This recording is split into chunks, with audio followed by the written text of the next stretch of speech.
Halo guys, welcome back to Ansmi Channel.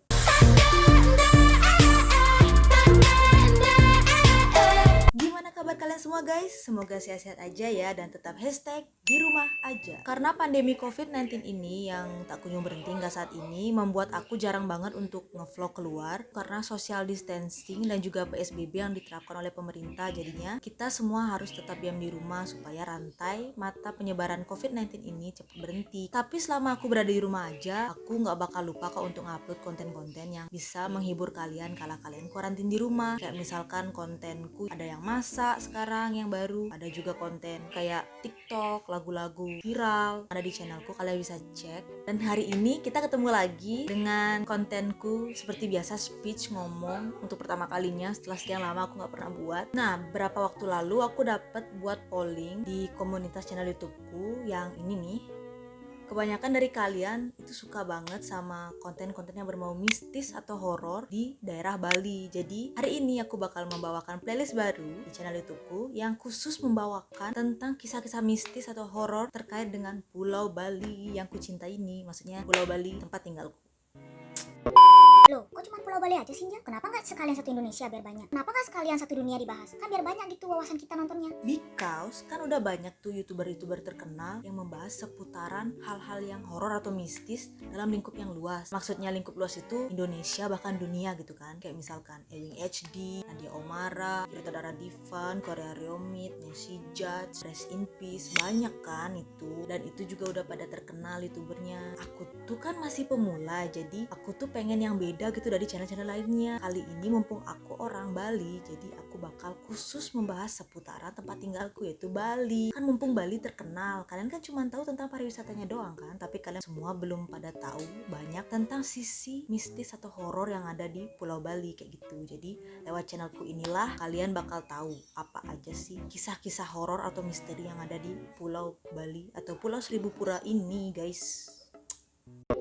Halo guys, welcome to Kismis, kisah misteri. Sok serem kali mukaku. Setiap daerah di dunia pasti memiliki legenda masing-masing yang sudah berkembang sejak zaman dahulu. Begitu pula dengan Pulau Bali. Legenda dan kisah misteri di Pulau Bali menjadi suatu cerita yang menarik dibahas di kalangan para pecinta mistis. Sesuai judulnya, hari ini kita akan membahas hantu-hantu legendaris yang ada di Pulau Bali. So, tunggu apa lagi? Kita mulai.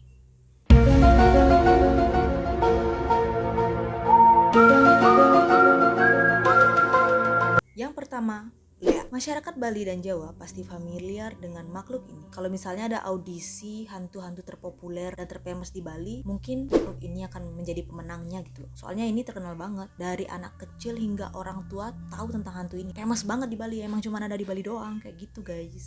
Dalam mitologi Bali, Lea adalah penyihir jahat yang menekuni ilmu pengleakan atau ilmu hitam dan hanya bisa dilihat di malam hari oleh para dukun pencari leak atau orang-orang yang memiliki kemampuan tertentu. Di siang hari, ia tampak seperti manusia biasanya, sedangkan pada malam hari, ia akan berada di kuburan untuk mencari organ-organ dalam tubuh manusia yang sudah meninggal dan kemudian akan dibuat menjadi ramuan sihir. Ramuan sihir inilah yang akan mengubah orang ini menjadi sesosok leak dengan berbagai bentuk seperti harimau, babi, kera, anjing, asap putih, bola api, atau bahkan rangde. Dan bila diperlukan, ia juga akan mengambil organ dalam tubuh manusia yang masih hidup. Salah satunya adalah dengan menghisap darah dari bayi yang masih berada di dalam kandungan. Beberapa orang mengatakan bahwa sihir Lea hanya berfungsi di Bali saja, sehingga Lea hanya bisa ditemukan di Bali. Kan betul aku bilang tadi, Lea itu cuma ada di Bali guys. Kalau dia dibawa ke luar misalnya ke Afrika gitu, nggak akan berfungsi ilmunya begitu. Tak hanya mengincar manusia biasa, ia juga bisa menyerang sesamanya jika sedang menguji kesaktian atau merasa terancam.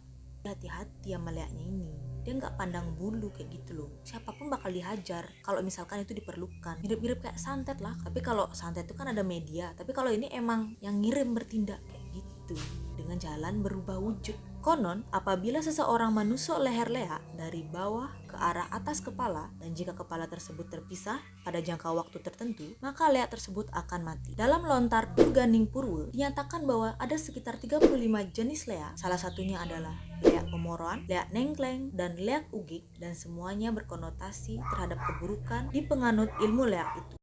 Nggak cuman kita loh yang muda-muda yang bisa main geng-gengan. Lea ini juga punya geng loh guys, atau perkumpulan gitu. Konon setiap malam kajian kliwon itu kayak mirip kayak malam Jumat, tapi yang bedanya itu kalau malam Jumat itu kan emang udah pasti Kamis malam menuju Jumat itu memang malam Jumat. Tapi kalau untuk malam kajian kliwon di Bali itu kayak ada penanggalnya, kayak ada hari-hari khusus. Contohnya setiap sekian hari, setiap pinanggal begini gitu di kalender Bali itu ada khusus. Itu yang membedakan antara kajian kliwon sama malam Jumat kliwon. Mereka akan berkumpul di suatu tempat angker untuk saling mengadu kesaktian, membahas hal-hal seputar pengeleakan ataupun menari bersama. Ini konteks menarinya nggak kayak menari, bukan menari biasa, tapi menari versi Lea gitu. Next.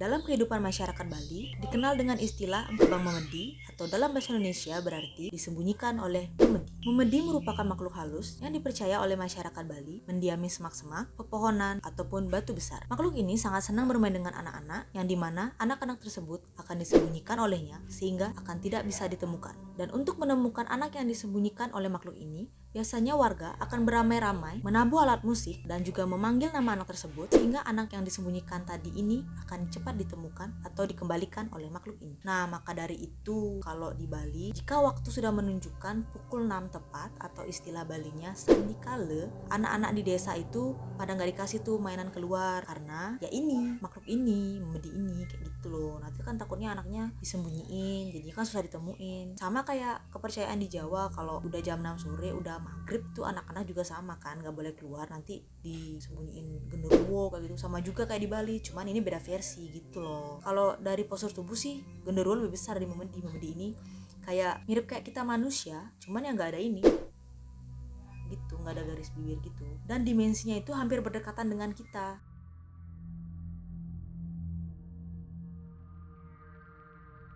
Next.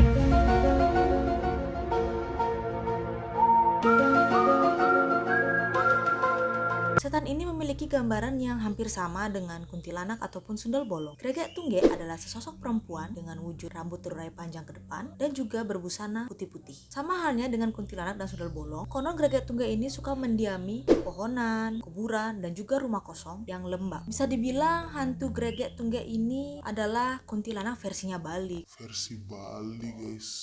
Hantu perempuan ini suka bermain dengan anak-anak di malam hari, tapi tidak menutup kemungkinan jika dia akan menggoda atau mengganggu orang dewasa, utamanya kaum pria. Jadi kalian cowok-cowok nih yang sok kegantengan, sok cool, yang sok jual mahal dan diam di Bali, awas aja ya kalau kalian didatengin hantu ini ya.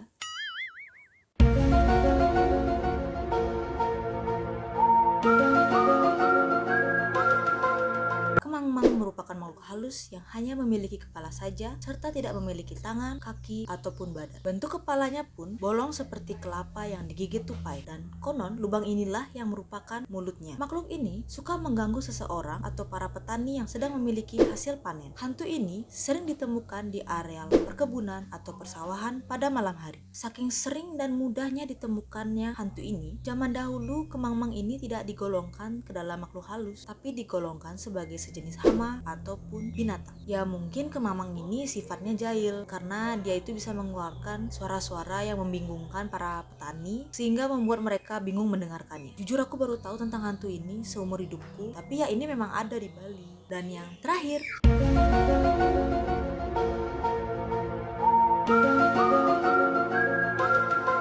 nah kalau ini mah famous juga ini, nggak cuma di Bali doang ada, di seluruh Indonesia pun ada ini. Cuman kan namanya aja yang beda-beda. Iya kan? Brerong ini bisa dikatakan tuyulnya versi Bali. Brerong ini biasanya dipelihara oleh seorang majikan yang bertujuan untuk mencari kekayaan dengan jalan mencuri uang secara gaib. Seseorang yang memelihara brerong ini biasanya akan menyiapkan berbagai macam tumbal, dan tumbal yang paling sadis disiapkannya adalah berupa manusia. Selain itu, sang majikan harus membuat sesajen yang lengkap serta adanya perjanjian tertentu yang mesti dilaksanakan atau dipenuhi. Dan jika janji tersebut dilanggar atau tidak dilaksanakan oleh sang majikan ini, maka akan bisa berakibat buruk pada si majikan hingga berujung pada kematian.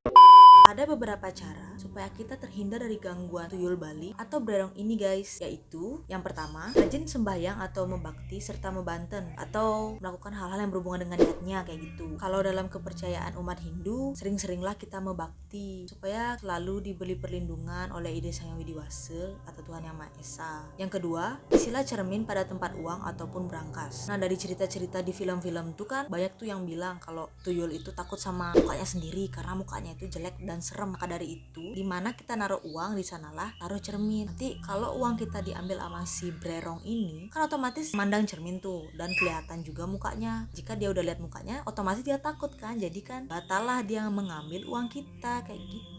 Kemudian yang terakhir dalam kepercayaan Bali, isilah base-base seperti cabai, serai, bawang putih atau bawang merah, kunyit dan juga merica. Kemudian bungkus dengan plastik dan taruh di tempat kalian menyimpan uang ataupun brankas. Ini dipercaya bisa mengusir adanya gangguan dari brerong karena brerong ini dipercaya tidak suka dengan bau-bauan base-base kayak gitu. Oke, sekian dulu pembahasan kita seputar hantu-hantu legendaris yang ada di Pulau Bali. Gimana menurut kalian? Mohon maaf jika selama aku menyampaikan informasi terkait dengan hantu-hantu yang aku bilang tadi itu ada kekurangan ataupun kelebihan. Selebihnya kalian bisa komen di bawah untuk ngasih pendapat kalian gimana atau mungkin ada tambahan terkait dengan informasi yang aku berikan tadi. Yang udah nonton, terima kasih banyak. Aku harap kalian suka dengan kontenku ini. Dan bagi kalian yang baru pertama kali mengunjungi channel YouTubeku ini, aku minta bantuan kalian untuk menekan tombol like, subscribe dan juga menekan notifikasi atau lonceng di sampingnya supaya kalian tidak ketinggalan dengan konten-konten menarik yang ada di channel YouTubeku. Dan jangan lupa sertakan juga di kolom komentar mungkin pengetahuan tambahan kalian atau mungkin ada cerita yang ingin kalian bahas seputar hantu yang ada di Bali atau mungkin kalian pernah bertemu dengan salah satu di antara mereka. Bisa diceritakan di kolom komentar ya. Aku tunggu. See you on the next content. Bye bye. Jangan lupa jaga kesehatan. #di rumah aja.